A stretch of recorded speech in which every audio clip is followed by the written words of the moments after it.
السلام عليكم ورحمة الله وبركاته. الحمد لله الذي أنزل آيات بينات وكتابا مبينا تبيانا وتفصيلا لكل شيء وهدى وبشرى للمسلمين. اللهم صل وسلم وبارك على نبينا محمد وعلى آله وصحبه أجمعين. أهلا وسهلا ومرحبا بكم إلى لقائنا الجديد من لقاءات فهم القرآن على أيسر الطريق. ونحن اليوم في الدرس الثاني بعد المئة. 102ാമത്തെ ക്ലാസ്സിലാണുള്ളത്. അന്നബഇന്റെ 5ാം ഭാഗം. മാഷാ അല്ലാഹ്, അല്ലാഹ് സുബ്ഹാനഹു വ തആല ഇത്രയും ദീർഘകാലം 2-2.5 വർഷം അല്ല, ഇടയ്ക്കുള്ള ഇടവേളയും ഒക്കെ കൂടെ കൂട്ടിയാൽ, പരീക്ഷ സമയം റിവിഷനൊക്കെ കൂടി കൂട്ടിയാൽ കുറച്ചധികം വരും. ഈ ദീർഘകാലം സുദീർഘമായ സമയം ഖുർആനുമായി സഞ്ചരിക്കാൻ നമുക്ക് തൗഫീഖ് നൽകിയിരിക്കുന്നു. അതിന് നാം തീർച്ചയായും അള്ളയോട് അത്യധികം കടപ്പെട്ടിരിക്കുന്നു. അവന് ശുക്ർ ചെയ്യുക, ഹംദ് ചെയ്യുക, അവന്റെ മുന്നിൽ നമിക്കുക, സുജൂദ് ചെയ്യുക, ഒരുപാട് വാഴ്ത്തുക. നമുക്കിതിന്റെ ശ്രേഷ്ഠത ലഭിച്ചിരിക്കുന്നു. ഖുർആൻ മനസ്സിലാക്കുക എന്ന ഒരു സംഭവം ലോകത്ത് തന്നെ അപൂർവം ആൾക്കാർക്ക് ലഭിക്കുന്ന സംഗതി. സാധാരണക്കാരൻ, പണ്ഡിതന്മാർ, യൂണിവേഴ്സിറ്റികളിലൊക്കെ പഠിക്കുന്ന ആൾക്കാരുണ്ട്. അവർക്കൊക്കെ കിട്ടിയത് വേറൊരു തരത്തിലാണ്. നമ്മളെ സംബന്ധിച്ചോളം അത്രയൊന്നും മെനക്കെടാതെ തന്നെ നമുക്ക് ഈ വേദിയിലേക്ക് അല്ലെങ്കിൽ ഈ തലത്തിലേക്ക് ഉയരാൻ നമുക്ക് കഴിയും. അതിൽ അല്ലാഹുവിനോട് നാം നന്ദിയുള്ളവരാവുക, പ്രാർത്ഥിക്കുക. ഇതിന്റെ പിന്നിൽ പ്രവർത്തിക്കുന്നവർക്ക് വേണ്ടി പ്രാർത്ഥിക്കുക. നമുക്ക് പഠിക്കാനുള്ള സൗകര്യം ഒരുക്കി തന്ന എല്ലാവർക്കും, നമ്മുടെ ബന്ധുക്കൾക്കും ബന്ധുമിത്രാദികൾക്കും, നമ്മുടെ കീഴിലുള്ളവരും മേലെയുള്ളവരുമായ പലരും, അല്ലെങ്കിൽ ജീവിത പങ്കാളികൾ പല നിലയ്ക്കുമുള്ള സേവനം നമുക്ക് ചെയ്തു തരുന്നുണ്ട്, അല്ലെങ്കിൽ സൗകര്യം ചെയ്തു തരും. അവർക്ക് എല്ലാവർക്കും വേണ്ടി നാം പ്രാർത്ഥിക്കുക. അല്ലാഹ് തൗഫീഖ് ചെയ്യട്ടെ. അവർക്കും നമുക്കും ജന്നാത്തുൽ ഫിർദൗസിൽ ഒരുമിച്ച് കൂടാൻ അല്ലാഹ് സുബ്ഹാനഹു വ തആല തൗഫീഖ് നൽകട്ടെ. ഇതിനകം നാം ഖുർആനിലെ 82% പദങ്ങൾ നേർക്ക് നേരെ പഠിച്ചു കഴിഞ്ഞു. ഖുർആൻ വായിക്കുമ്പോൾ നിങ്ങൾക്ക് ഏതാണ്ട് 90%-ലധികം വാക്കുകൾ കിട്ടുന്നുണ്ട് ശരാശരി മിക്കവാറും പേർക്ക്. ചിലർക്ക് അതിലധികം കിട്ടുന്നു, ചിലർക്ക് അതിലും അല്പം കുറവായിരിക്കും. എന്തായാലും ഇവിടെ പറഞ്ഞിരിക്കുന്ന 82%-ലധികം കിട്ടാത്തവരായി ആരും തന്നെ നമ്മുടെ ബാച്ചിലില്ല. നമ്മളെ പഠനത്തോടൊപ്പം ഇതുവരെ എത്തിയിട്ടുണ്ടെങ്കിൽ അവർക്ക് ഇത് കിട്ടിയിരിക്കും. ഒരു പേജ് വായിക്കുമ്പോൾ നമുക്ക് 100-106 പദങ്ങളുടെ അർത്ഥം നമുക്കറിയാൻ പറ്റും. സൂറത്തുൻ നബഅ 29 മുതൽ 36 വരെയുള്ള ഭാഗത്തില് പുതിയ വാക്കുകളുടെ അർത്ഥം ഞാൻ അയച്ചത്. നിങ്ങൾക്ക് ആർക്കും പുതിയ വാക്കുകൾ ഇല്ല എന്നാണ് പറഞ്ഞിരിക്കുന്നത്. എല്ലാവർക്കും എല്ലാം അറിയാം, പുതിയ വാക്കുകളൊന്നും ഇല്ല എന്നാണ് പറഞ്ഞത്. എനിക്കറിയില്ല അത്രത്തോളം ചെയ്യാം, അത്രത്തോളം അവകാശവാദമൊന്നും എനിക്കില്ല. എങ്കിലും ഞാനായിട്ട് കുറച്ച് പുതിയ വാക്കുകളുടെ അർത്ഥം അയച്ചിട്ടുണ്ട്. നിങ്ങൾ നോക്കിയിട്ടുണ്ടാവും. നോക്കിയിട്ട് വരണം എന്നൊക്കെയാണ് പറഞ്ഞിരിക്കുന്നത്. أعوذ بالله من الشيطان الرجيم. بسم الله الرحمن الرحيم. وكل شيء أحصيناه كتابا فذوقوا فلن نزيدكم إلا عذابا إن للمتقين مفازا حدائق وأعنابا وكواعب أترابا وكأسا دهاقا لا يسمعون فيها لغوا ولا كذابا جزاء من ربك عطاء حسابا. ഇത്രയാണ് നമുക്കിന്ന് പരിശോധിക്കേണ്ടത്. കഴിഞ്ഞ പ്രാവശ്യം നാം എവിടെ പറഞ്ഞു നിർത്തിയത്? കദ്ദബൂ ബിആയാതിനാ കിദ്ദാബ കാനൂ ലാ യർജൂന ഹിസാബ. അപ്പൊ അവരുടെ സത്യനിഷേധികളുടെ അവസ്ഥയാണ് പറഞ്ഞത്.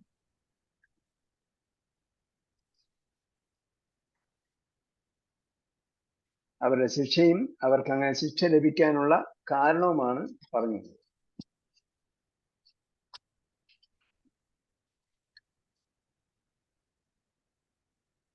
കദ്ദബൂ ബിആയാതിന കിദ്ദാബ, അവരെന്ത് ചെയ്തു? നമ്മുടെ ദൃഷ്ടാന്തങ്ങളെ വല്ലാതെ കളവാക്കി കളഞ്ഞു. കിദ്ദാബൻ തക്ദീബൻ കസീറൻ. വകുല്ല ഷൈഇൻ, കുല്ല ഷൈഇന് എന്താർത്ഥം? കുല്ല ഷൈഇന്റെ എല്ലാ ഓരോന്നും. എല്ലാ ഓരോന്നും. അപ്പൊ കുല്ല ഷൈഇന് എന്തുകൊണ്ടാണ് കസർ കിട്ടിയത്? ഷൈഇന് കുല്ലിന് ശേഷം വരുന്ന എല്ലാത്തിനും കെസറായിരിക്കും. കുല്ലിന് ശേഷം വരുന്ന കുല്ലിനും കസറായി. കുല്ലും കെസറായിരിക്കും. കുല്ലിനും കെസറായിരിക്കും.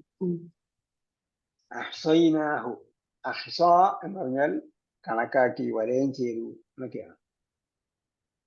അപ്പൊ ഒരു കിതാബിനകത്ത് എന്ത് ചെയ്തിട്ടുണ്ട്? കണക്കാക്കി വലയം ചെയ്തു എന്ന അർത്ഥത്തിലാണ്, എന്നതുകൊണ്ടാണ് ഇവിടെ പരിഭാഷയിൽ എന്ത് ചെയ്തിരിക്കുന്നത്? രേഖപ്പെടുത്തി എന്ന് പറയുന്നത്. കിതാബിന് ശേഷം കിതാബിലല്ലേ? കിതാബില് അഹ്സ എന്ന് പറഞ്ഞാൽ വലയം ചെയ്തു, എണ്ണിക്കണക്കാക്കി വലയം ചെയ്തു. എണ്ണിക്കണക്കാക്കി എന്ന് പറഞ്ഞാൽ എല്ലാം അണ്ടർ കൺട്രോളിലാണ്, പരിധിയിലാണ്, അതിന്റെ കറക്റ്റ് എണ്ണം എനിക്കറിയാൻ പറ്റും എന്ന അർത്ഥത്തിലാണ് അഹ്സ ഉപയോഗിക്കുന്നത്. അപ്പൊ അതെല്ലാം എന്ത് ചെയ്തിരിക്കുന്നു? കിതാബിലാക്കിയിരിക്കുന്നു. എല്ലാത്തിനെയും വലയം ചെയ്ത് കണക്കാക്കി എണ്ണി കിതാബിലാക്കിയിരിക്കുന്നു എന്ന് പറഞ്ഞാൽ രേഖപ്പെടുത്തിയിരിക്കുന്നു. ഒന്നും തന്നെ വിട്ടുപോകാതെ കിതാബിൽ രേഖപ്പെടുത്തിയിരിക്കുന്നു. അഹ്സൈന, നാം രേഖപ്പെടുത്തി. രേഖപ്പെടുത്തുക എന്ന് പറയുമ്പോഴത്തേക്ക് എഴുത്തല്ല അവിടെ ഉദ്ദേശിക്കുന്നത്, മറിച്ച് എന്താണ്? എല്ലാ സംഗതിയും ഈ കിതാബിൽ വന്നിട്ടുണ്ട്. അത് എഴുതി രേഖപ്പെടുത്തുന്നതുമാകാം, അല്ലാത്തതുമാകാം. അതിൻ്റെ ഇടയ്ക്കുള്ള കിതാബിന്റെ രേഖ റെക്കോർഡിങ് എങ്ങനെയാണെന്ന് നമുക്കറിയില്ലല്ലോ. അത് ഡിജിറ്റലാണോ, കിതാബ് മർക്കൂമാണോ, അല്ല കിതാബ് കിതാബത്താണോ, ഡിജിറ്റലാണോ? നമ്മുടെ കയ്യിലുള്ള ഡിജിറ്റൽ എന്ന് പറയുമ്പോൾ കമ്പ്യൂട്ടർ ഇത്രയും വിശാലമാക്കി വെച്ചിരിക്കുന്നത് പറയുന്നത് അതിനാണ്, ഡിസ്പ്ലേ ചെയ്ത് കാണിക്കുന്നതിനും വായിക്കുന്ന ആൾക്ക്, കാണുന്ന ആൾക്ക് നന്നായിട്ട് കാണുന്നതിനൊക്കെ. ഇതിലെ കണ്ടന്റ് സേവ് ചെയ്യുന്ന സ്ഥലം എന്ന് പറയുന്നത് വളരെ ചെറിയ ഭാഗമാണ്. അതിലും ചെറിയ ഭാഗത്ത് സേവ് ചെയ്യാൻ പറ്റും. അപ്പൊ മൊബൈലിലൊക്കെ സേവ് ചെയ്യുന്ന സംഗതി എടുത്ത് നോക്കിയാൽ അത് വളരെ ചെറിയൊരു ഭാഗത്താണ് സേവ് ചെയ്യുന്നത്. മെമ്മറി കാർഡിലൊക്കെ ഇട്ട് നോക്കിയാൽ ചിപ്പ് നമ്മൾ ഇവിടുന്ന് പാടത്തിന്റെ മെമ്മറി കാർഡൊക്കെ അയച്ചു തന്നില്ല, അത് വളരെ ചെറിയ ഒരു ഭാഗത്തിലാണ്. അപ്പോൾ അങ്ങനെ ഉള്ള ഒരു എഴുത്തല്ല, മറിച്ച് എന്താണ്? എല്ലാ സംഗതിയും അണ്ടർ കൺട്രോളിലാണ് എന്നർത്ഥം. ഈ പരിധിക്ക് അപ്പുറം പോയിട്ടില്ല, ഈ കിതാബിന്റെ പരിധിക്ക് അപ്പുറം പോയിട്ടില്ല. എല്ലാ സംഗതി ഇതിൽ രേഖപ്പെടുത്തി വെച്ചു. അത് JPG ഫോർമാറ്റ് ആകാം, അല്ലെങ്കിൽ ഡിജിറ്റൽ ഫോർമാറ്റ് ആകാം, പിക്ചറിന്റെ വേറെ എന്തെങ്കിലും ഫോർമാറ്റ് ആകാം, നമുക്കറിയില്ല. ഫദൂഖു ഫലൻ നസീദക്കും. ദൂഖുവിന്റെ ഫിഅ്ൽ മാദി എന്താ?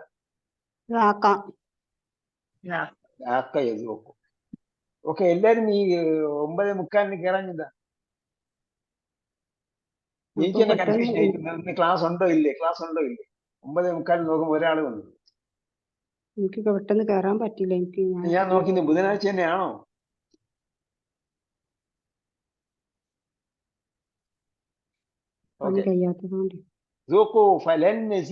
നസീദയ്ക്ക് എങ്ങനെ ഫതഹ് വന്നു? വന്നുകൊണ്ട് ഫെയിൽ മുളാരിയായ നസീദയുടെ അവസാനം ഫതഹ് കൊടുത്തു. കുമ്മിന്റെ അവസാനമല്ല, നസീദയാണ് ഫെയിൽ മുളാരി. ഫെയിൽ മുളാരിന്റെ അവസാനം അതെ, ഫെയിൽ മുളാരിനാണ്, ഫെയിൽ മാദിക്കല്ല, ഫെയിൽ മുളാരി. അപൂർണക്രിയയുടെ അവസാനത്തിലാണ് ഫതഹ് കൊടുക്കുക.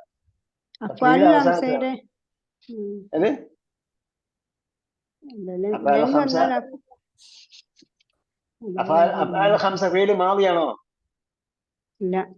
പഠിച്ചു ഫൈനലായപ്പോഴത്തേക്ക് എന്തായി? അഫ്ആൽ ഖംസ ഏതാണെന്ന് പറഞ്ഞില്ല.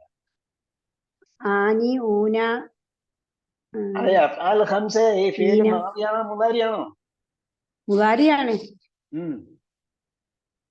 ഫിഅൽ മുളാരിന്റെ മുമ്പിലേ ലൻ വരികയുള്ളൂ. ലെൻ വന്നാൽ ശേഷമുള്ളത് ഫേല് മുതാരിയാണെന്ന് മനസ്സിലാക്കണം. ലെന്നും ലെമ്മും വന്നിട്ടുണ്ടെങ്കിൽ അപൂർണക്രിയയാണ്. ഓക്കെ, അപൂർണക്രിയയുടെ അടയാളമാണ്. അത് രണ്ടിന്റെയും മുമ്പേ അടയാളങ്ങളിൽ ഒന്നാണ്. അതിന്റെ രണ്ടിനും മുമ്പ് ഫേല് മുതാരിന് മുമ്പ് ലെന്നോ ലെമ്മോ വരാം. വന്നാൽ ഉടനെ മനസ്സിലാക്കണം ഫേല് മുതാരിയാണ്. യസീദ കും. അപ്പൊ സാദ യസീദു എന്നാണല്ലോ ഫേല്, അതിന്റെ ഫേല് മാറി. അതിന്റെ അർത്ഥം എന്താ? വർദ്ധിച്ചു. വർദ്ധിച്ചു. പിന്നെ ഒരർത്ഥം കൂടെ, വർധന. വർദ്ധിച്ചു അല്ലെങ്കിൽ വർദ്ധിപ്പിച്ചു. വർദ്ധിപ്പിച്ചു. ആ, അപ്പൊ വർദ്ധിച്ചു എന്ന് പറയുമ്പോൾ ഒരു സാധനം ഉദാഹരണമായിട്ട് പറഞ്ഞാൽ ജാദൽ മാഉ എന്താ അർത്ഥം? വെള്ളം വർദ്ധിപ്പിച്ചു എന്നാണോ? വെള്ളം വർദ്ധിപ്പിച്ചു എന്നാണോ വർദ്ധിച്ചു എന്നാണോ? വെള്ളം വർദ്ധിച്ചു. ജാദൽ മാ എന്ന് പറഞ്ഞാലോ? വർദ്ധിച്ച വെള്ളം. ജാദൽ മാ, ജാദ അൽ മാ, വെള്ളത്തെ വർദ്ധിപ്പിച്ചു. വെള്ളത്തെ വർദ്ധിപ്പിച്ചു. കാരണം എന്താണ്? അവിടെ മഫ്ഊലി ബിഹി ആയിട്ടാ വന്നത്. ജാദ അഹ്മദുൻ അൽ മാ ഫിൽ കഅസ്. അഹ്മദ് എന്ത് ചെയ്തു? കപ്പിൽ വെള്ളം വർദ്ധിപ്പിച്ചു, വെള്ളം കൂട്ടി. അപ്പോ ജാദയുടെ ശേഷം കർമ്മം വന്നിട്ടുണ്ടെങ്കിൽ വർദ്ധിപ്പിച്ചു എന്നും, കർമ്മമില്ലെങ്കിൽ വർദ്ധിച്ചു എന്നും എഴുതും. നസീദയുടെ കൂടെ കർമ്മം വന്നിട്ടുണ്ടോ? ഇല്ലേ? കർമ്മം. ക്രിയയുടെ കൂടെ ഒരു സാധനം ചേർന്ന് വന്നിട്ടുണ്ടെങ്കിൽ അത് കർമ്മമായിരുന്നു. ക്രിയയുടെ കൂടെ സർവനാമം ചേർന്ന് വന്നിട്ടുണ്ടെങ്കിൽ, ചേർന്ന് വരുന്ന സർവനാമം ചേർന്ന് വരും. ക്രിയയുടെ കൂടെ സർവനാമമായിരിക്കും ചേർന്ന് വരിക. ചേർന്ന് വന്നിട്ടുണ്ടെങ്കിൽ അത് കർമ്മമായിരുന്നു. അപ്പൊ നസീദ കും, നാം നിങ്ങൾക്ക് വർദ്ധിപ്പിച്ചു തന്നു. അല്ലെങ്കിൽ ലെൻ വരുമ്പോൾ നിങ്ങൾക്ക് വർദ്ധിപ്പിക്കുകയില്ല. നിങ്ങൾ ആസ്വദിച്ചുകൊള്ളൂ. ലെൻ നസീദക്കും, നിങ്ങൾക്ക് വർദ്ധിപ്പിക്കുകയില്ല, നാം നിങ്ങൾക്ക് വർദ്ധിപ്പിച്ചു തരികയില്ല. ഇല്ല അജാബൻ, ശിക്ഷയില്ല. ഇന്നലിൽ മുത്തഖീന മഫാസൻ. മുത്തഖീൻ, മഫാസിൻ എന്താ അർത്ഥം തന്നത്? വായിച്ചു നോക്കിയായിരുന്നു. വിജയിച്ചു എന്നല്ലേ? ഇവിടെ മഫാസ് എന്ന് പറഞ്ഞാൽ ഫൗസിന്റെ അർത്ഥത്തിലാണ് വന്നിരിക്കുന്നത്. ഫൗസും മഫാസും ഒരേ അർത്ഥമാണ്. മഫാസ് എന്ന് പറഞ്ഞാൽ വിജയം. ഇന്നലിൽ മുത്തഖീന മഫാസ്, മുത്തഖീകൾക്കാണ് എന്തുള്ളത്? ഫൗസ് ആയിക്കോട്ടെ, വിജയിക്കലാകാം, വിജയവുമാകാം. ലറബയുടെ ക്രിയാധാതു എന്താ? ലറബയുടെ ക്രിയാധാതു ലർബുൻ. അപ്പം അതിന്റെ അർത്ഥം എന്തായിരിക്കും? അടിക്കൽ അല്ലെ? അടി. അടിക്കൽ എന്നും പറയാം, അടി എന്നും പറയാം. അപ്പൊ ഫാസ് യഫൂസ്, ഫൗസൻ എന്ന് പറഞ്ഞാൽ വിജയിക്കലും, വിജയം എന്ന് പറയാം. അതേപോലെ വിജയിക്കൽ എന്ന് പറയാം.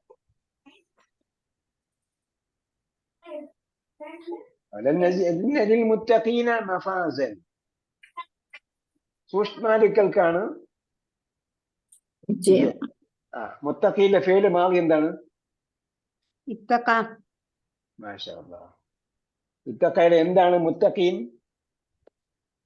പിന്നെ മുത്തഖീൻ കർമ്മം. അല്ല, ഈനൊന്നുണ്ടാ? പിന്നെ മുത്തഖീൻ, പിന്നെ ഈന വന്നത്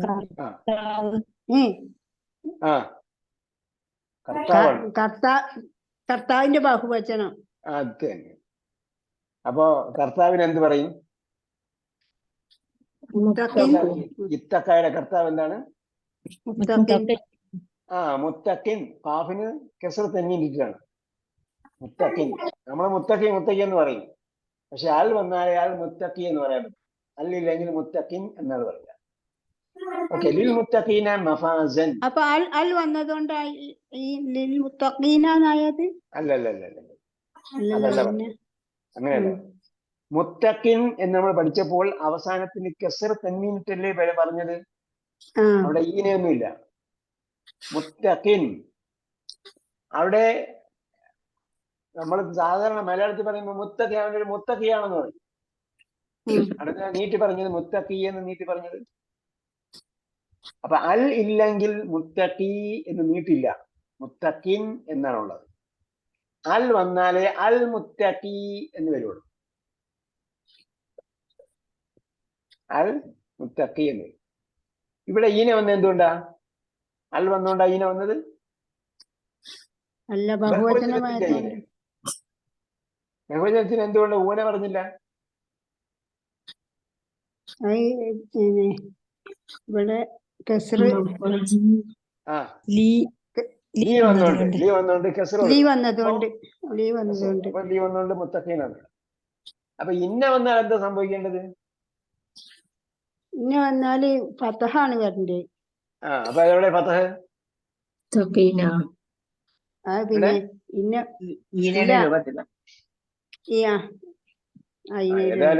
ഏതായാലും നമ്മൾ ഫൈനൽ ആയിരിക്കല്ലേ. അപ്പൊ ഒരു കാര്യമാണ് പറഞ്ഞത്, ബക്കറ പഠിപ്പിക്കുന്ന കാര്യമാണ്. സുഹൃത്ത് ബക്കറയൊക്കെ പഠിപ്പിക്കും. ഇപ്പൊ നമ്മൾ രജിസ്റ്റർ ചെയ്യണം കേട്ടോ, ഉടനെ 2000 രൂപ അടിച്ച് രജിസ്റ്റർ ചെയ്യണം. അത് ബക്കറ അല്ലെങ്കിൽ സീറ്റ് നഷ്ടപ്പെടും. ഫൈനൽ പരീക്ഷ കഴിഞ്ഞ ഉടനെ അൽ ബക്കറയുടെ ക്ലാസ് തുടങ്ങും. അപ്പൊ ഇന്ന വന്നാല് ഫതഹല്ലേ വരിക? അപ്പൊ ഇന്ന വന്നാല് അതൊന്ന് വ്യക്താക്കി തരുമോ? മഫാസൻ ഉണ്ടല്ലോ, മഫാസൻ, അതിനാണ് ഫതഹ് വന്നത്. അപ്പൊ ലീ വന്ന വാക്ക് മുമ്പേ വരും. കെസർ ഇന്നയ്ക്ക് ശേഷം കെസർ വരുത്തുന്ന വാക്ക് വന്നാൽ ആ വാക്ക് മുമ്പേ വരും, മറ്റേ വാക്ക് പിറകിൽ വരും. ഇന്നയ്ക്ക് ശേഷം ഫതഹ് വരുന്നത് മഫാസിനാണ്. ഇന്ന കാരണമായ ഫതഹ് വന്നത് മഫാസിനാണ്. അപ്പൊ എന്തുകൊണ്ട് മുത്തഖിൻ മുമ്പേ വന്നെന്ന് ചോദിച്ചാൽ അവിടെ കെസർ വരുത്തുന്ന പദം ഉള്ളത് കൊണ്ട്. കെസർ വരുത്തുന്ന പദം ഉണ്ടെങ്കിൽ എന്ത് ചെയ്യും? ഇന്ന കാരണമായി ഫതഹ് ചെയ്യപ്പെട്ട പദത്തിനേക്കാളും മുമ്പേ ആ വാക്ക് വരും. അങ്ങനെ അമ്മ ജിസു ഇങ്ങനെ വായിച്ചു നോക്കി ഒരുപാട് സ്ഥലങ്ങളിൽ കാണാൻ പറ്റും.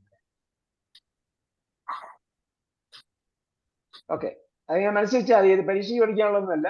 അത് അടുത്ത പ്രാവശ്യം വരുമ്പോഴത്തേക്കും നമുക്ക് വീണ്ടും കാണാം. ഉദാഹരണങ്ങളാണ്. ഇന്ന മഫാസൻ ലിൽ മുത്തഖീന എന്നാണ്. തീർച്ചയായും വിജയം ആർക്കാണ്?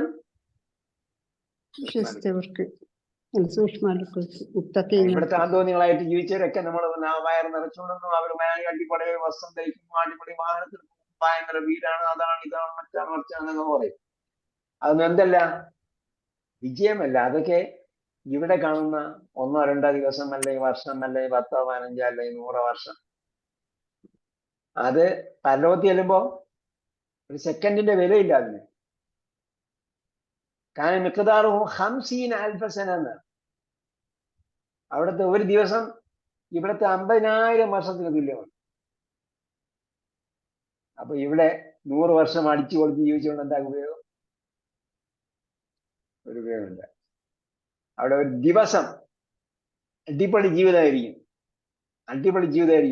അവിടുത്തെ ഒരു ദിവസത്തെ അടിപൊളി ജീവിതം ഇവിടുത്തെ 100 വർഷത്തെ അടിപൊളി ജീവിതം അടിച്ചു നോക്കിയാൽ ഒന്നുമില്ല.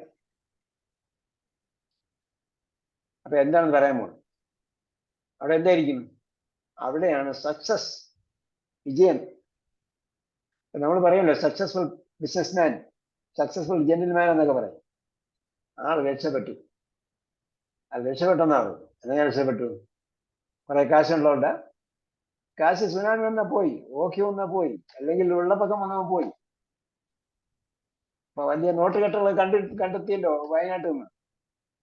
ആരാണ് അതിന്റെ ഉടമസ്ഥാനം അവകാശപ്പെട്ട് വന്നത്? എന്റെ പണമാണെന്ന് പറഞ്ഞു. അവരൊക്കെ ആ പണം കളഞ്ഞിട്ട് പോയി അല്ലേ? ലക്ഷക്കണക്കിന് രൂപയുടെ കെട്ടുകൾ കിട്ടി, നോട്ട്, 2000 രൂപയുടെ നോട്ട് കെട്ടുകൾ കിട്ടി. ആരെങ്കിലും അവകാശം പറഞ്ഞു കേട്ടോ? നമ്മൾ കേട്ടോ? ഇല്ല. അവരെല്ലാം അത് കളഞ്ഞിട്ട് വെറും കൈയോടെ, അവയവങ്ങളൊന്നും അവർക്ക് അവരുടെ കയ്യിൽ, അവരോടൊപ്പം അവരുടെ അവയവങ്ങൾ ഉണ്ടായിരുന്നു എന്ന് നമുക്കറിയില്ല. വെറും കൈയോടെ പോയി എന്ന് പറയാൻ വേണ്ടി, കൈയോടെ പോകാൻ വേണ്ടി കൈ ഉണ്ടായിരുന്നു എന്ന് തന്നെ നമുക്കറിയില്ല. കാരണം കൈയും കാലും കണ്ണും ഒക്കെ പല സ്ഥലത്തു നിന്നാണ് കളക്ട് ചെയ്തത്. അപ്പോ വിജയം ആർക്കാണ്? സൂക്ഷ്മതയ്ക്കാണ്. ഈ ലോകത്ത് പഠിച്ചവനെ പേടിച്ച് സൂക്ഷ്മതയോട് ജീവിച്ചവരാണ്. സൂക്ഷ്മത എന്ന് പറഞ്ഞാൽ അവിടെ നടക്കുമ്പോഴേ തുണിയിൽ മുള്ളു പറ്റുമോ, തുണിയിൽ ചെളി പറ്റുമോ എന്നൊക്കെ നോക്കിയാണ് നമ്മൾ പലപ്പോഴും നടക്കല്. വേലിക്കരികിലൂടെ പോകുമ്പോൾ വേലിയുടെ മുള്ളു പറ്റുമോ, അല്ല കമ്പി വേലിയുടെ അടുത്തൂടെ പോകുമ്പോൾ കമ്പി കൊളുത്തി വലിക്കുമോ, ചേറും ചെളിയുമുള്ള സ്ഥലത്തൂടെ നടന്നു പോകുമ്പോൾ അവിടെ ചേറ് പറ്റുമോ, നമുക്ക് പൊടി വെള്ളനോടെ ഉടനെ മൂക്ക് പിടിക്കും, അല്ലെങ്കിൽ ഇപ്പൊ മാസ്ക് ഉണ്ട് അത് വയ്ക്കും അല്ലേ. അപ്പൊ എന്തായി, നമ്മള് സൂക്ഷ്മതയോടെയാണ് പോകുന്നത്. അതേസമയം നമ്മൾ കണ്ണ് സൂക്ഷിക്കുന്നുണ്ടോ? നമ്മുടെ ജീവിതത്തെ സൂക്ഷിക്കുന്നുണ്ടോ? ലൈഫിൽ തെറ്റ് പറ്റാതിരിക്കാൻ വേണ്ടി, ലൈഫിൽ അബദ്ധം പറ്റാതിരിക്കാൻ വേണ്ടി, ലൈഫിൽ ദുർവ്യയം വന്നു പോകാതിരിക്കുന്നതിന് വേണ്ടി, ലൈഫിൽ നമ്മൾ പരദൂഷണം പറയാതിരിക്കുന്നതിന് വേണ്ടി, ലൈഫിൽ നമ്മൾ കള്ളസത്യം ചെയ്യാതിരിക്കുന്നതിന് വേണ്ടി സൂക്ഷിക്കണം. ഒരു പൊടി അടിച്ചാൽ നമ്മൾ ഉടനെ മാസ്ക് എടുക്കും. പക്ഷേ നമ്മൾ അതിനെക്കുറിച്ച് ഒന്നും സൂക്ഷിക്കുന്നില്ല. ഇതാണ് യഥാർത്ഥത്തിൽ തഖ്വ എന്ന് പറഞ്ഞാൽ എന്താണ്? ജീവിതത്തെ സൂക്ഷിക്കുക, അല്ലാതെ നമ്മളെ ബോഡിയെ സൂക്ഷിക്കുകയല്ല. നമ്മൾ ബോഡി നേരം എടുത്ത് പോകുമ്പോൾ കല്യാണത്തിൽ പോകണമെങ്കിൽ 1 മണിക്കൂർ കാണാനുള്ള മുന്നിലേക്ക് ഏത് ഡ്രസ്സ് വേണം, ആകെ അങ്കിലാപ്പില ഒരുപാട് ഡ്രസ്സ് ഉണ്ട്, ഏത് ഡ്രസ്സ് ഉണ്ടോന്ന് അറിയില്ല. അങ്ങനെ 1 മണിക്കൂർ അവിടെ നോക്കി, ഭയങ്കര സൂക്ഷ്മതയാണ്. പക്ഷേ ലൈഫിൽ നമ്മുടെ ജീവിതത്തിൽ എന്തൊക്കെ സംഭവിക്കുന്നു എന്നതിനെ കുറിച്ച് നമ്മൾ യാതൊരു സൂക്ഷ്മതയില്ല. നമ്മുടെ സമ്പത്ത് സമ്പാദിക്കുന്നതിൽ ഹറാമ് കടന്നുകൂടുന്നുണ്ടോ എന്നതിനെ കുറിച്ച് സൂക്ഷിക്കുന്നുണ്ടോ? നമ്മളെ മൂക്കിൽ പൊടി കയറുന്നതിനെ കുറിച്ച് നമ്മൾ സൂക്ഷിക്കുന്നുണ്ടോ? നമ്മുടെ സമ്പാദ്യത്തിൽ ഹറാമ് കടന്നു കൂടുന്നുണ്ടോ നമ്മൾ സൂക്ഷിക്കുന്നില്ല. നമ്മളൊരു വീട് വെച്ചു, ആ വീട് വെച്ചത് ഹലാലായ സമ്പാദ്യം കൊണ്ടാണോ? നമ്മൾ ഷെൽട്ടർ, നമ്മുടെ അഭയസ്ഥാനമായി തീർന്നിരിക്കുന്ന ഈ വീട് പലിശയിൽ നിന്നും മുക്തമാണോ? സമ്പാദ്യം ഹറാമിൽ നിന്നും മുക്തമാണോ? അവിടെ നമ്മൾ നോക്കുന്നില്ല. ആ വീട് വെച്ചപ്പോഴത്തേക്ക് കമ്പി തുരിഞ്ഞു പിടിക്കാതിരിക്കാൻ വേണ്ടി നമ്മൾ നോക്കി, അല്ലെ? പെയിന്റ് അടിക്കാതെ പൊട്ടിപ്പൊളിഞ്ഞു പോകാതിരിക്കാൻ വേണ്ടി വെള്ളം ഒഴിക്കണം എന്നൊക്കെ നമ്മൾ നോക്കി. അതേപോലെ ചീത്തയായി പോകാതിരിക്കാൻ വേണ്ടി നമ്മൾ പെയിന്റ് ഒക്കെ അടിച്ചു. പക്ഷെ അതിൽ ഹറാമ് കടന്നുകൂടാതിരിക്കാൻ വേണ്ടി നമ്മൾ എന്ത് സൂക്ഷ്മത? അതാണ് മഫാസിന്റെ ലക്ഷണം. എങ്കിലേ രക്ഷപ്പെടുള്ളൂ, അല്ലാതെ മൂക്കിൽ മാസ്ക് വെച്ചിട്ടൊന്നും കാര്യമില്ല. അങ്ങനെയുള്ളവർക്കാണെങ്കിൽ ഹദായിഖ്, ഇപ്പൊ നമുക്ക് ഒരു എസ്റ്റേറ്റ് ഇല്ലെങ്കിലും അവിടെ അനവധി എസ്റ്റേറ്റുകൾ ഉണ്ടാകും. ഹദായിഖിന്റെ ഏകവചനം ഹദീഖത്തുൻ. ഹദീഖത്തിന്റെ ബഹുവചനം ഹദായിഖു. അതിന് ഒരു വമ്മേ ഉള്ളൂ. കാരണം ഏത് വചനാണ്? മസാജിദ് പോലെ ഹദായിഖു. അപ്പൊ ഹദീഖത്തുൻ ഹദായിഖു. അപ്പൊ എന്താണ്? അപ്പൊ അല്ലില്ലാതെ പറഞ്ഞിരിക്കുന്നത് ഒരു നിർമ്മിതമല്ല, അനവധി എസ്റ്റേറ്റുകളാണ്. ഹദായിഖ വഅനാബ. ഇനബുൻ, ഇനബുൻ മുന്തിരി, ഇനബുൻ മുന്തിരി, അനാബ് മുന്തിരി എന്ന് പറഞ്ഞാൽ എന്താണെന്ന് നമുക്ക് അറിയാമല്ലോ. ഇപ്പൊ നമുക്ക് ഇവിടെ നിന്ന് ഒരു മുന്തിരി വാങ്ങി കഴിക്കാൻ പറ്റുമോ? അതിനകത്ത് എന്തായിരിക്കും ഉണ്ടാവുക? എൻഡോസൾഫാൻ ഉണ്ടാവും. അതിന്റെ ഉള്ളിൽ എൻഡോസൾഫാൻ ഉണ്ടാവും, അതിന്റെ പുറമെ വേറെ കീടനാശിനികൾ ഉണ്ടാവും. ഇപ്പൊ നമുക്ക് വളരെ പ്രസക്തമാണ്. എന്തുകൊണ്ട്? അനാബ് ആദ്യം തന്നെ പറഞ്ഞു, അവിടെ നിങ്ങൾക്ക് നല്ല ശുദ്ധമായ ഇനബുകൾ, മുന്തിരികൾ കിട്ടും. ഒരു മുന്തിരിയല്ല. നമ്മൾ മാർക്കറ്റിൽ ചെന്നാൽ ഏത് മുന്തിരി വാങ്ങണം നമ്മൾ ആലോചിക്കും. അരി ഉള്ളത് വാങ്ങണോ, അരി ഇല്ലാത്തത് വാങ്ങണോ?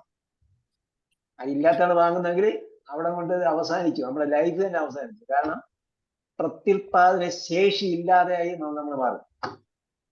നമ്മൾ തിന്നുന്ന ഫലങ്ങളിൽ അത് പ്രകൃത്യാ അതിന് കുരുവുള്ള ഫലമാണെങ്കിൽ കുരു ഉള്ളത് തന്നെ വാങ്ങണം.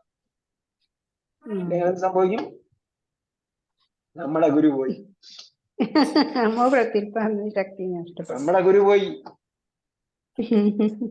അപ്പൊ മുന്തിരി കുരുവുള്ള മുന്തിരിയാണ് ഒറിജിനൽ മുന്തിരിയെങ്കിൽ ആ കുരുവുള്ള മുന്തിരിയാണ് വാങ്ങേണ്ടത്.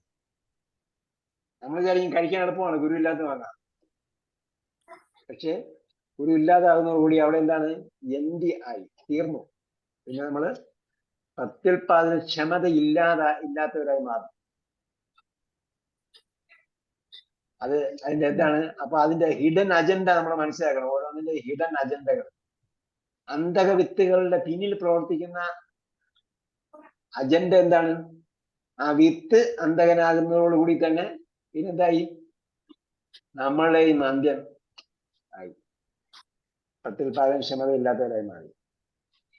അപ്പൊ അനാബൻ, അനവധി ഇനങ്ങൾ മുന്തിരികളുണ്ട്, അനവധി ഇനം മുന്തിരികളുണ്ട്. മുന്തിരികൾ ഉണ്ട്. അത് വെള്ളയാകാം, ചുവപ്പാകാം, കറുപ്പാകാം, നിറങ്ങളുള്ളതാകാം, മധുരമുള്ളതാകാം, പുളിപ്പുള്ളതാകാം. എന്ത് പുളിപ്പുള്ള, ചിലർക്ക് പുളിപ്പുള്ള മുന്തിരി വേണം, ചിലർക്ക് മധുരമുള്ളത് വേണം. ചില മുന്തിരി നമ്മൾ വാങ്ങുമ്പോൾ പറയാം അവര് ജ്യൂസ് ഉണ്ടാക്കാനേ പറ്റുള്ളൂ, കഴിക്കാൻ പറ്റില്ല. അങ്ങനെയാണ് ഞാൻ ജ്യൂസ് ഉണ്ടായ ജ്യൂസ്. അപ്പൊ വളരെ മധുരമുള്ള മുന്തിരികൾ കിട്ടും. കവാഴിബൻ, കവാഴിബ്, കൗക്കബൊന്നുമല്ല, കൗക്കബല്ല, കായിബ് എന്നാണ് എന്റെ ഏകോചനം. കായിബ്, കവാഴിബ്. നമ്മളെ പാട്ടിലൊക്കെ പറയാമല്ലോ, മധുര 17 എന്താ പറയാ, സ്ത്രീകളെ വർണ്ണിക്കുന്ന പാട്ടുകളൊക്കെ ഉണ്ടാവും. ആ അർത്ഥത്തിലാണ് ഖുർആനിലൂടെ പരാമർശിച്ചത്. അതിന്റെ അർത്ഥം അവിടെ എല്ലാവിധ തോന്നിയവാസങ്ങൾക്കും ഉള്ള ഇടമാണ് എന്നല്ല. നമ്മൾ മുമ്പ് പറഞ്ഞിരുന്നു, യുസ്കൗന മിർ റഹീഖിൻ മഖ്തൂം, അവര് അവിടെ ശുദ്ധമായ മദ്യം കുടിപ്പിക്കപ്പെടും. അവർക്ക് ഫീഹാ അൻഹാറും മിൻ ഖംറിൻ എന്ന് പറഞ്ഞിട്ടുണ്ട് ഒരു സ്ഥലത്ത്. അവിടെ എന്തുണ്ട്? മദ്യത്തിന്റെ നദികളുണ്ട്. അവിടെ തേനിന്റെ അരുവിയുണ്ട്, പാലിന്റെ അരുവിയുണ്ട്. ഫീഹാ അൻഹാറും മിൻ മാഇൻ ഗൈരി ആസിനിൻ, കലർപ്പില്ലാത്ത വെള്ളം കൊണ്ടുള്ള വെള്ളത്തിന്റെ നദിയുണ്ട്.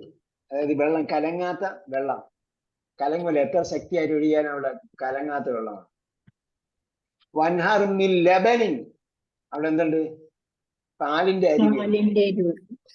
എങ്ങനെയുള്ള പാലാണ്? രാവിലെ വാങ്ങി വെച്ചാൽ വൈകുന്നേരം ആകുമ്പോൾ ചീത്തയായി പോകുന്ന പാലല്ല. അൻഹാറും മിൻ ലബനിൻ ലം യതഗയ്യർ തഅമുഹു, രുചിഭേദം സംഭവിക്കാത്ത, എത്ര നാൾ കഴിഞ്ഞാലും പാല് ആയിരിക്കും ഒഴികൊണ്ടിരിക്കുക, രുചിഭേദം സംഭവിക്കില്ല. ഇനി തൈര് വേണമെങ്കിൽ തൈര് വേറെ കിട്ടും. പക്ഷെ പാലരുവിയില്, അരുവി, ഇവിടെ പാലരുവി എന്ന് പറഞ്ഞാൽ അരുവി ഉണ്ടാവില്ല, പാലുണ്ടാവില്ല. പാലില്ലാത്ത അരുവിക്കാണ് പാലരുവി എന്ന് പറയുന്നത്. പാലരുവി എന്ന് കേട്ടിട്ടുണ്ട്, ഇവിടെ നമ്മൾ തിരുവനന്തപുരത്ത് ഭാഗത്ത് പാലരുവി ഉണ്ട്. പക്ഷെ പാലല്ല അവിടെ ഉണ്ടാവുക, അവിടെ വെള്ളമാണ്. പക്ഷെ ആൾക്കാർ പാലരുവി എന്ന് പറയും, എന്തുകൊണ്ടാണെന്ന് എനിക്കറിയില്ല. അതേസമയം അവിടെ സ്വർഗത്തിലുണ്ടാകുന്ന അരികെല്ലാം രുചിഭേദം സംഭവിക്കാത്ത പാല് ഒഴുകിക്കൊണ്ടേയിരിക്കുകയാണ്.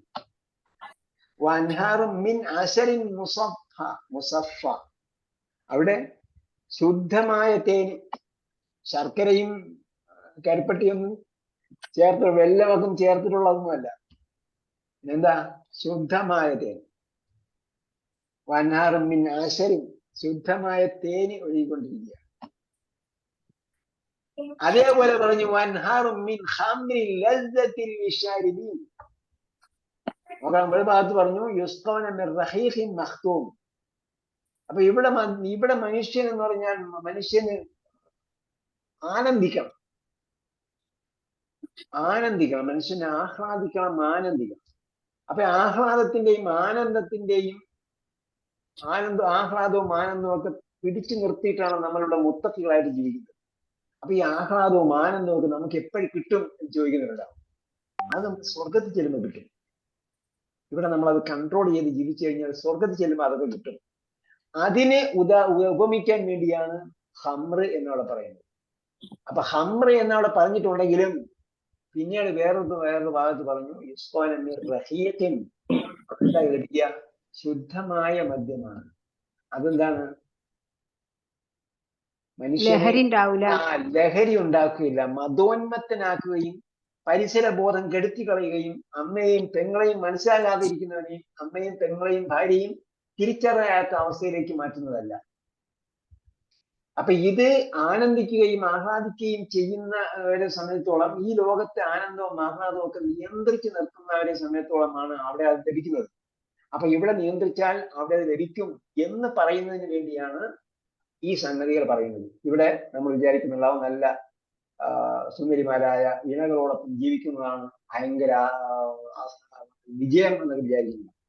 ഇവിടെയും നമ്മൾ അനുവദനീയമായ പരിധിയിൽ മാത്രം നിൽക്കുകയും അനുവദനീയമല്ലാത്തതിൽ നിന്ന് വിട്ടു നിൽക്കുകയും ചെയ്താൽ നമുക്ക് അവിടെ വളരെയധികം നല്ല രീതിയിൽ ആനന്ദിക്കാനും ആഹ്ലാദിക്കാനും അവസരമുണ്ട് എന്ന് പറയുന്നതിന് വേണ്ടിയാണ് എന്ന് പറഞ്ഞിരിക്കുന്നത്.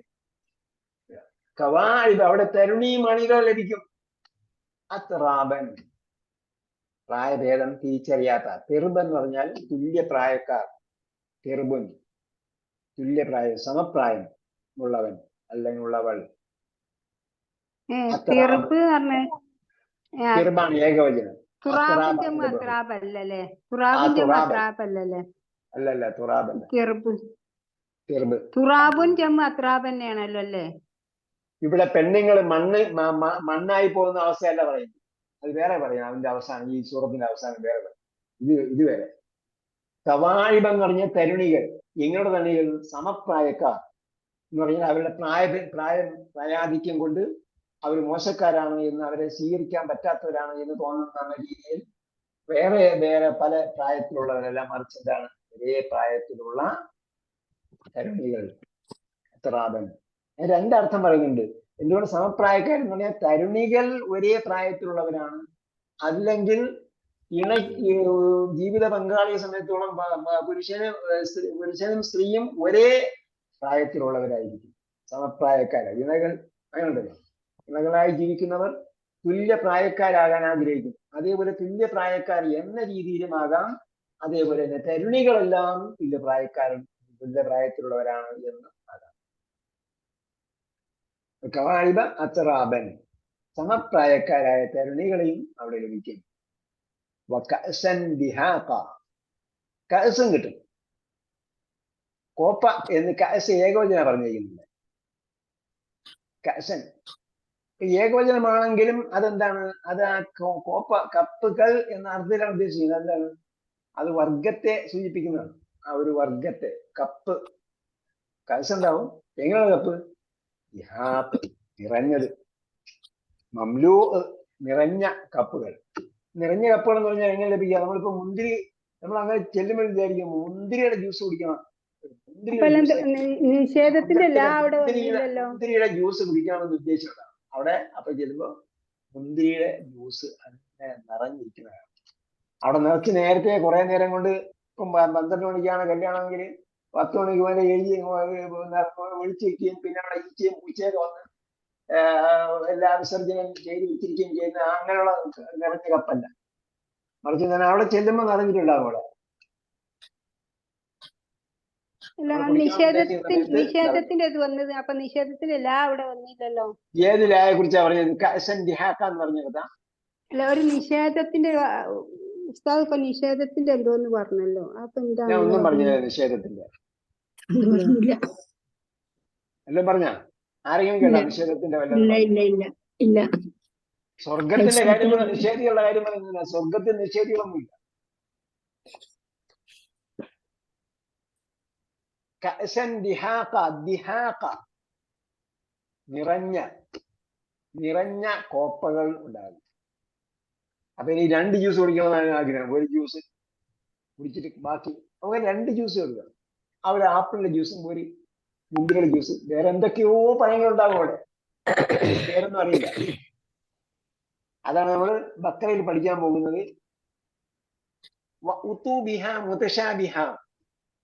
നമ്മൾ വിചാരിക്കും ഇതാണല്ലോ, ഇത് ഞാൻ നാട്ടിൽ നിന്ന് പിടിച്ചിട്ടുണ്ടല്ലോ, ഇത് നാട്ടിൽ നിന്നും കുടിച്ചിട്ടുണ്ടെന്നോ, അല്ലെങ്കിൽ ഭൂമിയിൽ നിന്നും കുടിച്ചിട്ടുണ്ടല്ലോ എന്ന് വിചാരിക്കും. പക്ഷെ അതായിരിക്കില്ല അത്. പിന്നെ നമ്മൾ വിചാരിക്കും ഇത് അങ്ങനെയല്ലല്ലോ, ഇത് വേറെന്തോ സംഭവമാണ്, അതിങ്ങനെ ആയിരുന്നില്ല. അവിടുത്തെ ഓറഞ്ച് നല്ല ഓറഞ്ച്, അവിടുത്തെ ഓറഞ്ച് ഇതേപോലെ അല്ലായിരുന്നു, അവിടുത്തെ ആപ്പിൾ ഇങ്ങനെ അല്ലായിരുന്നു. അങ്ങനെ ഓരോന്നും. കഅസൻ ദിഹാഖ, അതൊക്കെ എന്തായിരിക്കും? നിറഞ്ഞ്, ready to use, ready to drink, കുടിക്കാൻ തയ്യാറാക്കി വെച്ചിരിക്കുകയാണ്. ലാ യസ്മഊന ഫീഹാ ലഗ്വൻ, ഇവിടെ നിഷേധമുണ്ട്. ലാ യസ്മഊന, അവർ കേൾക്കുകയില്ല. എന്ത് കേൾക്കുകയില്ല? ലഗ്വ്. ഫീഹാ, അവിടെ. ഫീഹാ, ഹാ പറയാൻ കാരണം അവിടെ ജന്നത്താണ് ഉദ്ദേശം. ഫീ തിൽക്കൽ ജന്നത്തി എന്നാണ്. ആ സ്വർഗത്തിൽ അവർ കേൾക്കുകയില്ല. ലഘുവൻ, ലഘു കേൾക്കുകയില്ല. ലഘു എന്ന് പറഞ്ഞാൽ ലഹ യൽഹു എന്ന് പറഞ്ഞാൽ ഇൻവാലിഡ്, വോയിഡ്, പാഴ്വാക്ക്. അതിന് നമ്മൾ എന്ത് വാക്ക് എന്ന് പറഞ്ഞാൽ നമ്മൾ പാഴ്വാക്ക് നമ്മൾ മലയാളത്തിലേക്ക് പറയുന്നതാണ്. നമ്മൾ ഇൻവോയ്സ് ഒക്കെ എഴുതിയിട്ട് ഇൻവോയ്സ് എഴുതി അത് ക്യാൻസൽ ചെയ്യണം. എന്ത് ചെയ്യും?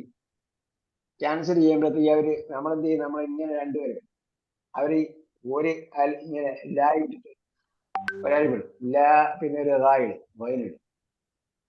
എന്താണ് ഇൻവാലിഡ് എന്ന ലാഹിൻ എന്ന. നമുക്ക് പെട്ടെന്ന് കണ്ടാൽ മനസ്സിലാവില്ല. എന്താ നമ്മൾ എന്ത് ചെയ്യും? നമ്മൾ ഒരു എക്സൽ വരിക,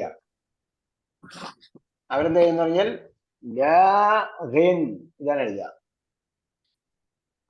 ലാഹിൻ എന്ന് പറഞ്ഞാൽ ക്യാൻസൽഡ്, ഇൻവാലിഡ്.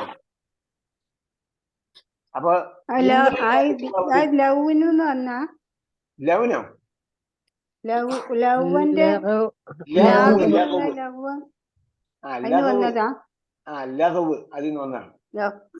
ലഹ യൽഹു, ലഹ എന്ന് പറഞ്ഞാൽ പാഴായി, വിലയില്ലാതായി, പ്രസക്തമല്ലാതായി, അപ്രസക്തമായി എന്നാണ് ലഹ. അറബിയിൽ കുത്തു നടക്കുന്ന സ്ഥലത്തെല്ലാം പറയുന്നത് അനാവശ്യ വാക്ക്. അതെ, എന്തുവേണമെങ്കിലും പറഞ്ഞോ, വാക്കോ പ്രവൃത്തിയോ എന്തായിരുന്നാലും. ലാഹിൻ അതൊക്കെ നമ്മുടെ ഭാഷയിൽ പറയുന്നതാണ്. ലാഹിൻ എന്ന് പറഞ്ഞാൽ ആവശ്യമില്ലാത്തത്, പ്രയോജനമില്ലാത്തത്. അറബിയിൽ ഖുത്ബ നടക്കുന്ന പള്ളികളിൽ ഇമാം മിമ്പറിലേക്ക് പോകുന്നതിന് മുമ്പ് പറയും, ഇദാ സഅല ഖതീബു അലൽ മിമ്പരി ഫലാ യതകല്ലമന്ന അഹദൻ വമൻ തകല്ലമ ഫഖദ് ലഗാ എന്ന് പറയും. കേട്ടിട്ടുണ്ടോ? കേട്ടിട്ടുണ്ടോ? എവിടെ കേട്ടു? പള്ളിന്ന്. അറബി പള്ളിയിൽ പോയാ? അല്ല, പിന്നെ അറബി ആ പള്ളിയിൽ പോയില്ല. അറബിയിൽ ഖുത്ബ നടക്കുന്ന പള്ളിയിൽ പറയും. അറബിയിലെ ഖുത്ബ നടക്കുന്ന പള്ളിയിൽ, അല്ലാതെ മലയാളത്തിൽ ഖുത്ബ നടക്കുന്ന പള്ളിയിൽ പറയാറുണ്ട്. അതെ, അത് ഇമാം മിമ്പറിൽ കയറുന്നതിന് മുമ്പ് ഒരു പ്രസംഗമുണ്ട്. ഇമാം മിമ്പറിൽ കയറുന്നതിന് മുമ്പ് 2 പ്രസംഗമുണ്ട്. ആദ്യം മലയാളത്തിൽ കുറച്ച് ഉപദേശിക്കും, അത് കഴിഞ്ഞിട്ട് പിന്നെ പറയും, പിന്നെ അറബിയിൽ പറയും. ഇമാം ഇതാ കയറാൻ പോവുകയാണ്, മിമ്പറിൽ ഇമാം കയറി കഴിഞ്ഞാൽ ആരും മിണ്ടാതിരിക്കണം എന്നാണ് പറഞ്ഞത്. പക്ഷെ കേൾക്കുന്നവർക്ക് ഒന്നും മനസ്സിലായില്ല. ഇതാ സാലിഹ ഖതീബ് അൽ മിമ്പരി ഫലാ യതകല്ലമന്ന അഹദൻ എന്നാ പറഞ്ഞത്. ഖതീബ് മിമ്പറിൽ കയറിയാൽ ആരും മിണ്ടരുതെന്നാ പറഞ്ഞത്. പക്ഷെ ആർക്കും ഒന്നും മനസ്സിലായില്ല, കാരണം എല്ലാവർക്കും മലയാളമല്ലേ, മലയാളികളാണല്ലോ. അവിടെ എന്താ പറയുന്നത്? ഫമൻ തകല്ലമ ഫഖദ് ലഗാ, ആരെങ്കിലും സംസാരിച്ചിട്ടുണ്ടെങ്കിൽ അവൻ എന്ത് ചെയ്തു? ഫമൻ ലഗാ ഫലാ ജിമാഅത ലഹു, അങ്ങനെ ആരെങ്കിലും പാഴായ സംഗതി ചെയ്താൽ ജിമാ ഇല്ല എന്നാണ് പറയുന്നത്. അവിടെ പറയുന്നൊരു വാക്കാണ് ലഗാ യൽഹു, പാഴായി. ലാഹിൻ പാഴായത്, ലഹുവൻ പാഴ്വാക്ക്, അനാവശ്യ വർത്തമാനം, പ്രവൃത്തി, ഇതൊന്നും അവിടെ ഇവിടെ കേൾക്കുകയില്ല എന്ന് പറഞ്ഞുകൊണ്ടാണ് പാഴ്വാക്ക് എന്ന് പറഞ്ഞത്.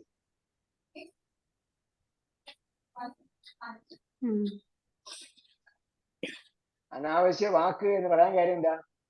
ലാ യസ്മഊന, അവർ കേൾക്കുകയില്ല. ഫീഹാ, അവിടെ ലഹുവൻ. ഇവിടെ നമ്മൾ എന്തുമാത്രം അനാവശ്യം കേൾക്കുന്നു. നമ്മൾ ഒരുപാട് അനാവശ്യം കേൾക്കുമ്പോൾ മുമ്പ് എന്താ പറയാ, അസഭ്യമായിരുന്ന വാക്കുകളൊക്കെ ഇപ്പൊ സഭ്യമായിട്ടാണ് പറയുന്നത്. എനിക്ക് അസഭ്യം പറയാൻ പറ്റാത്തതുകൊണ്ട് ഞാനത് പറയുന്നില്ല. ഏതൊക്കെ വാക്കാണ്? മുമ്പ് സഭ്യേതരമായ വാക്കുകൾ സിനിമയിൽ ഉപയോഗിക്കാൻ പാടില്ലായി. ഇപ്പോ സഭ്യേതരമായ വാക്കുകൾ സിനിമയിൽ ഉപയോഗിക്കാം, അത് വേറെ കാര്യം. അത് കൂടാതെ ചില വാക്കുകൾ, അസഭ്യ വാക്കുകൾ അസഭ്യമാണ് എന്ന കാര്യം അറിയാതെ നമ്മൾ പറഞ്ഞുകൊണ്ടിരിക്കുന്നു. അപ്പൊ അതുകൊണ്ട് നമ്മൾ പറയുന്ന വാക്കുകളൊക്കെ എന്ത് ചെയ്യണം? ശ്രദ്ധിച്ചു പറയണം. അനാവശ്യ വാക്കുകളാണ്. നമ്മൾ അതിന്റെ അർത്ഥലോപം സംഭവിച്ചത് കൊണ്ട് വീണ്ടും നമ്മൾ തന്നെ പറഞ്ഞുകൊണ്ടിരിക്കും.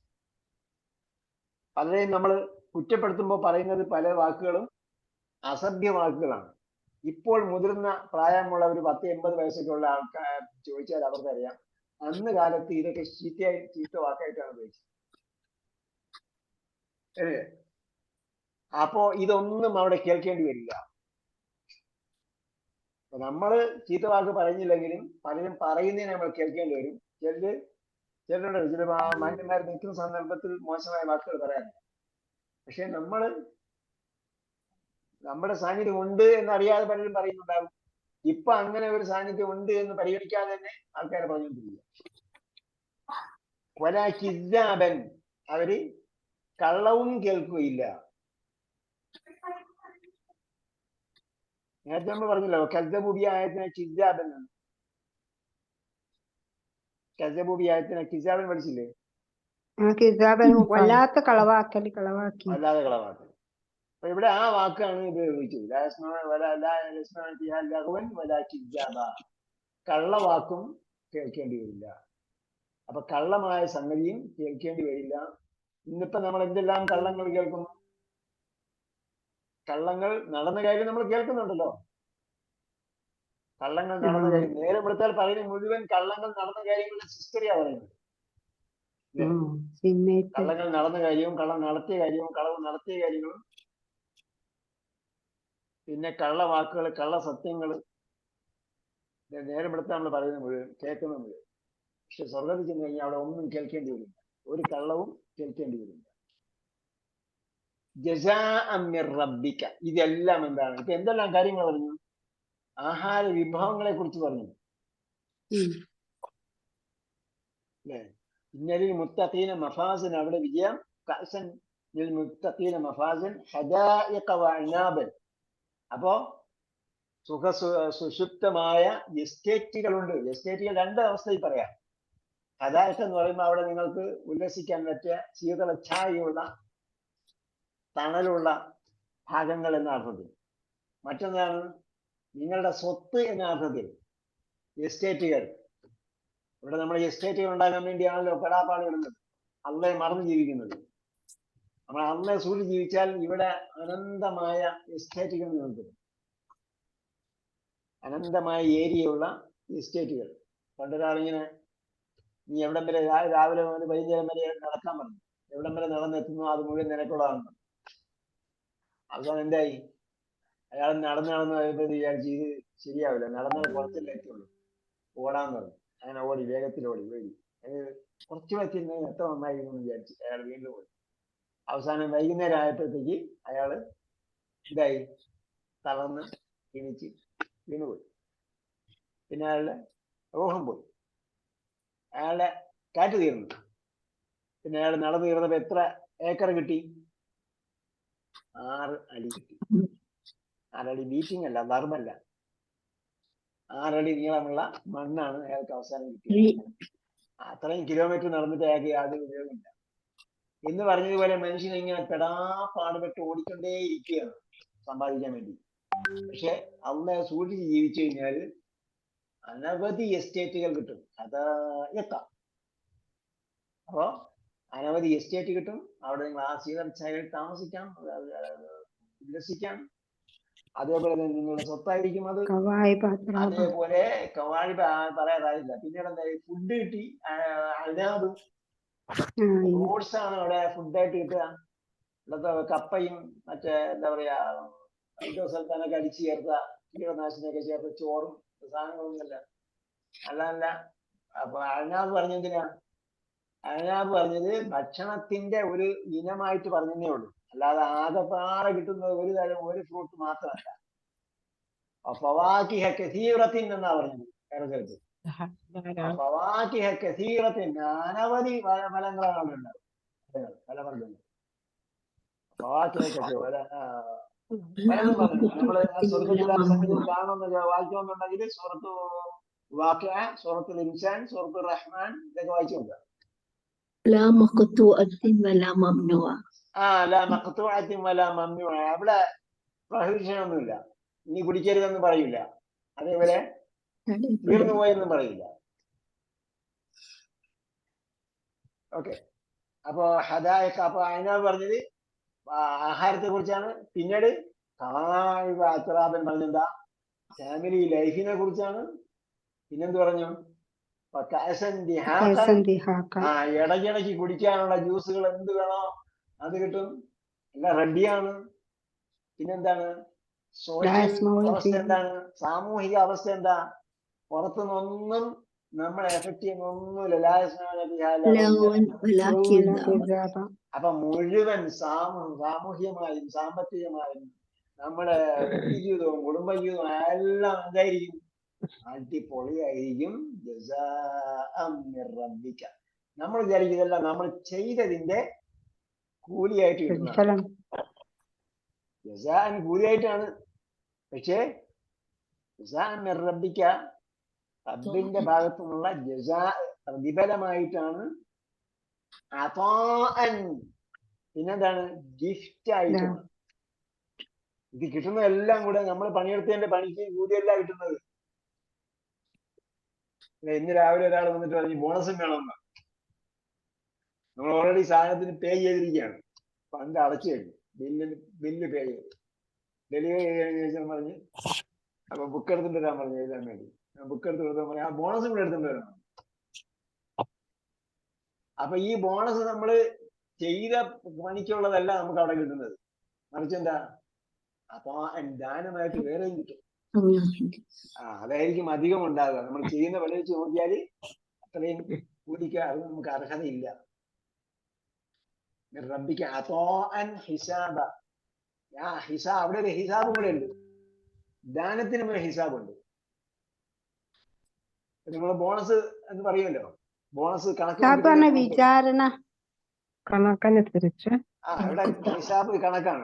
ഇവിടെ വിചാരണയല്ല, വിചാരണയല്ല. ഹിസാബ് വിചാരണ എന്ന അർത്ഥത്തിൽ വരും.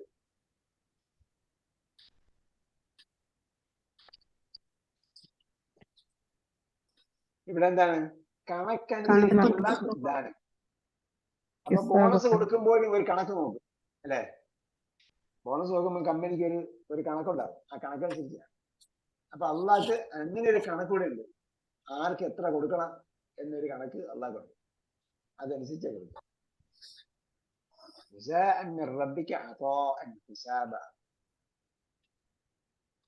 ഓക്കെ, ബാക്കി അടുത്ത പ്രാവശ്യം വരും. ഇത് കഴിഞ്ഞിട്ടാണ് നമുക്ക് 2 പാഠം കൂടെ ഉണ്ട് അല്ലേ. 2 പാഠം കൂടെ കഴിഞ്ഞിട്ട് നമുക്ക് ഗ്രാമർ പഠിക്കണം. പിന്നെ നമ്മൾ പട്ടിക എല്ലാം നന്നായിട്ട് ഉറപ്പിക്കണം, ചോദിച്ച് ഉറപ്പിക്കണം. അത് കഴിഞ്ഞിട്ട് പരീക്ഷ എടുക്കണം.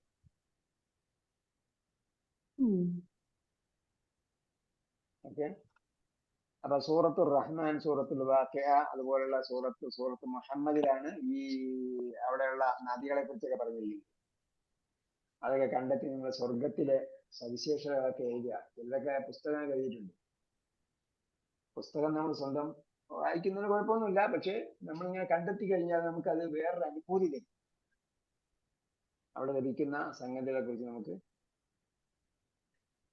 നമുക്ക് സ്വയം മനസ്സിലാക്കാൻ പറ്റും. ചിന്തിക്കണം, എന്നിട്ട് എന്ത് ചെയ്യണം, നമ്മളെ മനസ്സിലേക്ക് കൊണ്ടുവരണം. തിങ്ക് ആൻഡ് ഗ്രോ റിച്ച് എന്നൊക്കെ പറഞ്ഞ് പുസ്തകമുണ്ട്, ചിന്തിക്കുക സമ്പന്നനാകുക എന്ന്. അപ്പൊ നമുക്ക് സ്വർഗം നേടിയെടുക്കാനുള്ള വഴി എന്താ, നമ്മള് അമൽ സാലിഹാത്ത് ചെയ്യണം. അതോടൊപ്പം നമ്മളെപ്പോഴും മുമ്പുള്ള ആൾക്കാർ ഞങ്ങൾ നരകത്തിലേക്ക് പോകുമെന്നൊക്കെ ആലോചിച്ച് കരുതിയിട്ടുണ്ടെന്നാണ് പറയുന്നത്. ഒരവസ്ഥയാണ്. കാരണം അവർ കരുതി അവരെപ്പോഴും സൂക്ഷ്മതയോട് ജീവിച്ചിരുന്നവരാണ്. അതിന് വ്യത്യസ്തമായ വേറൊരു ശൈലിയുള്ളത് ലോ ഓഫ് അട്രാക്ഷൻ എന്ന് പറയും. ലോ ഓഫ് അട്രാക്ഷൻ, നമ്മൾ എന്തിനെയാണോ പ്രതീക്ഷിച്ചിരിക്കുന്നത് അത് നമുക്ക് കാണാൻ പറ്റുന്നതാണ്. അപ്പൊ നമ്മളെ മനസ്സിലേക്ക് എന്ത് ചെയ്യണം, ഇതിനെ ആവാഹിക്കണം. സ്വർഗത്തിലെ അനുഭൂതികൾ ഇത് നമ്മളെ മനസ്സിലേക്ക് എപ്പോഴും കൊണ്ടുവരണം. കിടക്കാൻ നേരത്ത് ഞാൻ സ്വർഗത്തിൽ പോകുമ്പോൾ ഈ സംഗതി ആസ്വദിക്കും, അത് കുടിക്കും, ഈ പറഞ്ഞ കാര്യങ്ങളൊക്കെ എനിക്ക് അവിടെ എൻജോയ് ചെയ്യാൻ പറ്റും. ആസ്വദിക്കാൻ പറ്റും. അപ്പൊ അതിനെക്കുറിച്ചുള്ള ഒരു ചിന്ത നമ്മുടെ മനസ്സിലുണ്ടാകും. എനിക്ക് കിട്ടുന്ന വീട്, എനിക്ക് കിട്ടുന്ന താമസസ്ഥലം, എനിക്ക് കിട്ടുന്ന എസ്റ്റേറ്റ്, എനിക്ക് കിട്ടുന്ന ജന്നാത്തും പറഞ്ഞിട്ടുണ്ട്, ഹരിയക്കത്തിന് ഹദായകം പറഞ്ഞിട്ടുണ്ട്. അപ്പൊ അതുപോലുള്ള അവസ്ഥകൾ ഒക്കെ നമ്മുടെ മനസ്സിലേക്ക് കൊണ്ടുവന്നാൽ നമുക്ക് എന്ത് ചെയ്യണം? എന്നിട്ട് ഇത് നമ്മുടെ മനസ്സിൽ താലോലിച്ചു കൊണ്ടിരുന്നാൽ അതിലേക്ക് നമുക്ക് എത്തിപ്പെടാനുള്ള വഴികൾ തുറന്നു കിട്ടുന്നതാണ്. കൗസിന്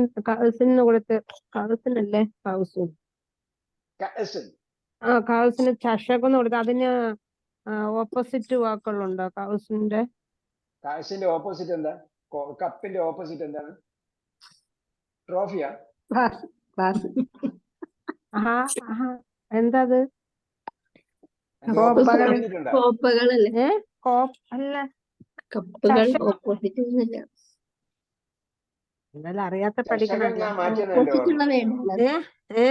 ചഷകം എന്ന് പറയാൻ കാരണം ഇവിടെ ഇവിടെ മദ്യം കുടിക്കുന്നവരുണ്ടാവും. അതെ, അതിന്റെ ഓപ്പോസിറ്റ് ഉണ്ടോ? ഓപ്പോസിറ്റ് എന്താ? കപ്പ്, ഗ്ലാസിന്റെ ഓപ്പോസിറ്റ്. അതിന്റെ അറബി വാക്ക് ഓപ്പോസിറ്റ് വേർഡല്ല. അല്ലല്ലോ.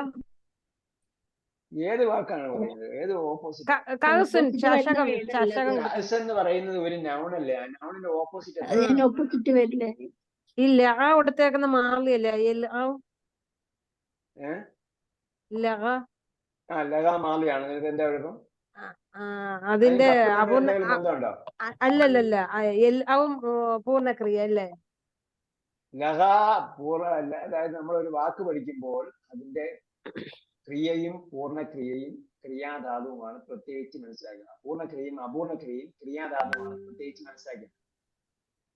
അതുകൊണ്ടാണ് നമ്മളൊരു വാക്ക് കൊടുക്കുമ്പോൾ ലഹ യൽഹു എന്ന് കൊടുത്തിരിക്കും. അപ്പൊ ലഹ യൽഹു എന്ന് കൊടുത്താൽ അതിന്റെ അർത്ഥം എന്താ? നമ്മൾ കൊടുത്തിരിക്കുന്നത് പാഴായി എന്നതിന്റെ അർത്ഥം. അതുകൊണ്ടാണ് വലത് ഭാഗത്ത് സംശയം ഉണ്ടായിരിക്കാൻ വേണ്ടിയാണ് അതിന്റെ വലത് ഭാഗത്ത് അർത്ഥം കൊടുത്തത്. ലഹയുടെ മീനിങ് പൂർണ്ണക്രിയ അർത്ഥമായിരിക്കും കൊടുക്കുക. അതിന്റെ അപൂർണക്രിയ ഇങ്ങനെയായിരിക്കും, യൽഹു എന്നായിരിക്കും. അപ്പൊ നറമ വന്നാൽ നറമ യവരിബു എന്ന് കൊടുക്കും.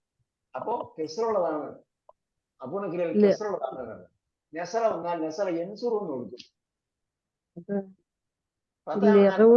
എന്ന് കൊടുക്കും. അതേപോലെ കാലയാണെങ്കിൽ കാല യക്കൂലു എന്ന് കൊടുക്കും. ഞാമയാണെങ്കിൽ ഞാമ യനാമു എന്ന് പറയും. ഖാഫയാണെങ്കിൽ ഖാഫ യഖാഫു എന്ന് പറയും. ഓക്കെ, കൊടുക്കാൻ കാര്യം എന്താണ്? ക്രിയാധാതു ലഘുവൻ എന്നാണ്. ലാഹിൻ എന്ന് പറയാൻ കാര്യം എന്താ? കർത്താവിന്റെ കർത്താവിൻ ക്രിയാധാതു എന്തോന്നു? ലഘുവിൻ ക്രിയാധാതു ലാഹിൻ കർത്താവ്. അതിവിടെ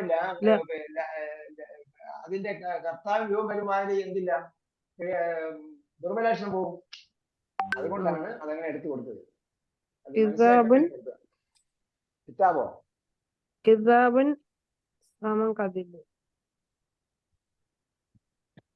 കദിബുൻ എന്ന് പറയുന്നത് പോലെയാണ് കിതാബ് ഇവിടെ ഉപയോഗിച്ചിരിക്കുന്നത്. പറഞ്ഞു കദിബ് എന്താ? കളവാക്കൽ. കിതാബ് കളവാക്കൽ. കഥവ കളവ് പറഞ്ഞു. കദിബുൻ കളവ്. ആ കദിബിന്റെ അർത്ഥത്തിലാണ് കിതാബ് ഉപയോഗിച്ചിരിക്കുന്നത് പറഞ്ഞത്. ഓക്കെ, അപ്പൊ ഇത്ര നേരം സ്വർഗത്തെ കുറിച്ച് പറഞ്ഞപ്പോ നിങ്ങൾ നോക്കിയിട്ടിരിക്കേ കൺഫ്യൂഷൻ ആയിരുന്നു. അപ്പൊ അത്താ യോഗ്യം എന്താ? അത്താ എഴുതിയിട്ടുണ്ടല്ലോ. എന്താ? ദാനം, ഗിഫ്റ്റ്. ഹിസാബ്, കണക്ക്. നന്നായി പഠിക്കുക. ഈ പറഞ്ഞതുപോലെ സ്വർഗത്തിന്റെ കാര്യങ്ങളൊക്കെ ചിന്തിക്കുക, മനസ്സിലേക്ക് കൊണ്ടുവരിക, സ്വർഗത്തിൽ പോകാനുള്ള തയ്യാറെടുപ്പ് നടത്തുക, അനാവശ്യ കാര്യങ്ങൾ വിട്ടു നിൽക്കുക, സൂക്ഷ്മമാലിക്കളായി ജീവിക്കാൻ നോക്കുക. അള്ളാഹു നമുക്ക് തൗഫീഖ് നൽകട്ടെ. നാം എല്ലാ വിധത്തിലുള്ള പ്രയാസങ്ങളും ദുരിതങ്ങളും കഷ്ടപ്പാടുകളും രക്ഷപ്പെടുത്തട്ടെ. ആസാമിൽ നടന്ന സംഭവം നമ്മൾ വായിച്ചിട്ടുണ്ടോ? പിന്നെ NCR. അപ്പോ അതൊക്കെ തടങ്കലിലേക്ക് കൊണ്ടുപോയതല്ലേ? എല്ലാ സ്ഥലങ്ങളിലും സംഭവിക്കാൻ പോകുന്ന അത്തരം പ്രയാസങ്ങളിൽ നിന്ന് അള്ളാഹ് നമ്മളെ രക്ഷപ്പെടുത്തട്ടെ. NPR NCR അങ്ങനെ അവർക്ക് സത്യത്തോടും ആമീൻ. നീതിയോടും കൂടി നാട് ഭരിക്കാനുള്ള അവസരം ഉണ്ടാകട്ടെ, അല്ലെങ്കിൽ ആമീൻ. അവബോധം ഉണ്ടാകട്ടെ, ഉൾക്കാഴ്ച ഉണ്ടാകട്ടെ. ആമീൻ. ലോകത്ത് സംഭവിക്കുന്ന പലസ്തീനിലും അതുപോലുള്ള സ്ഥലങ്ങളിലൊക്കെ സംഭവിക്കുന്ന സംഭവവികാസം പലസ്തീനിൽ വർണ്ണിക്കാൻ പറ്റാത്ത വർണ്ണനാതീതമായ ക്രൂരതയാണ് അവിടെ നടന്നുകൊണ്ടിരിക്കുന്നത്. ഇപ്പോ ഗസയും കഴിഞ്ഞിട്ടിപ്പോ എന്തായി, വെസ്റ്റ് ബാങ്കിലേക്ക് കടന്നിരിക്കുകയാണ്. അവിടെയും ക്രൂരത ആരംഭിച്ചിരിക്കുകയാണ്. നമ്മളെ സംബന്ധിച്ചോളം അവർക്ക് വേണ്ടി പ്രാർത്ഥിക്കുക. നമ്മുടെ പ്രാർത്ഥനയിൽ എല്ലാ ദിവസവും എല്ലാ നേരവും കുറിച്ച് നമ്മെ അള്ളാഹു അത്തരം അവസ്ഥയിലേക്ക് എടുത്തിട്ടാൽ നമ്മുടെ അവസ്ഥ എന്തായിരിക്കും ചിന്തിച്ചു. അവരെപ്പോലെ നമുക്ക് അടിയുറച്ചു നിൽക്കാൻ കഴിയുമോ? അവരിപ്പോഴും സമാധാന സന്ധിയില്ല, ഞങ്ങൾ നാളെ വിട്ടുതരാതെ ഒരു സന്ധിയുമില്ല എന്ന് പറയാം. അല്ലാഹു തൗഫീഖ് ചെയ്യട്ടെ. റബ്ബനാ ആതിനാ ഫിദ്ദുനിയ ഹസന ആമീൻ. برحمتك يا ارحم الراحمين. صلى الله تعالى وسلم على خير خلق محمد وعلى اله وصحبه اجمعين. باللقاء باذن الله. والسلام عليكم ورحمه الله وعليكم السلام ورحمة الله وبركاته.